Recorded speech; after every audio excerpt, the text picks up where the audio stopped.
बस बजना चाहिए गाना।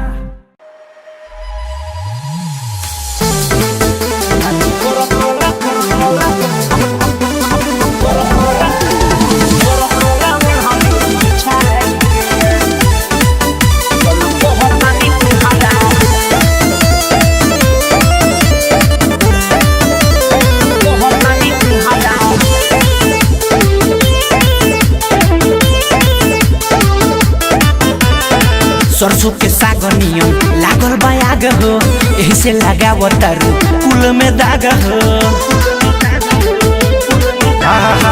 सरसों के साग नियम लागल बायाग हो, यही से लगावतारू कुल में दाग हो। भइल बाड़ू एडवांस खूबे करेलू रोमांस, कॉलेजवा के पीछवा जाई के पाटा पटौल साटा सटौल कहिया ले चली मजा लुटौल। कथी करत रहू ओढ़नी बिछाई के, चल कहतानी तुहारा माई से। कथी करत रहू ओढ़नी बिछाई के, बोल।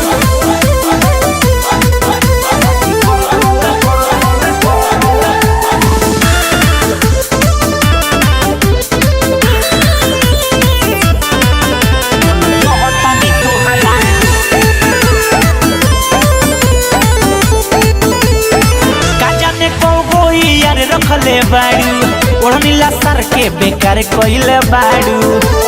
आज तहरा के काजने को गोई यार रखले बाड़ू ओढ़नी लसर के बेकार कइले बाड़ू। मन करे की बोली गरी आई के लागल बा माटी सलवार गइल फाटी, होई बवाल गाल ले लख कवन काटी। काथी करत रहू ओढ़नी बिछाई के, चल कहतानी तोहरा माई से। काथी करत रहले ओढ़नी बिछाई के, चल कहतानी तोहरा।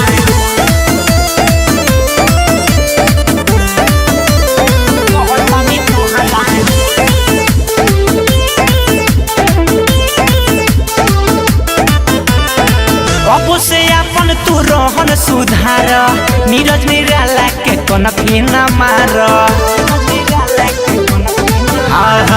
अब से अपन तू रहन सुधार, मुन्ना विकास के कनखी न मार। पैचा कृष्णा के रखेलू सटाई के, स्कूल के वेटिंग फेसबुक पे चैटिंग, व्हाट्सएप पर मिल के जगह करेलू सेटिंग। काथी करत रहू ओढ़नी बिछाई के, चल कहतानी तोहरा माई से। काथी करत रहू ओढ़नी बिछाई के, गत्तर गत्तर मौज कर देंगे।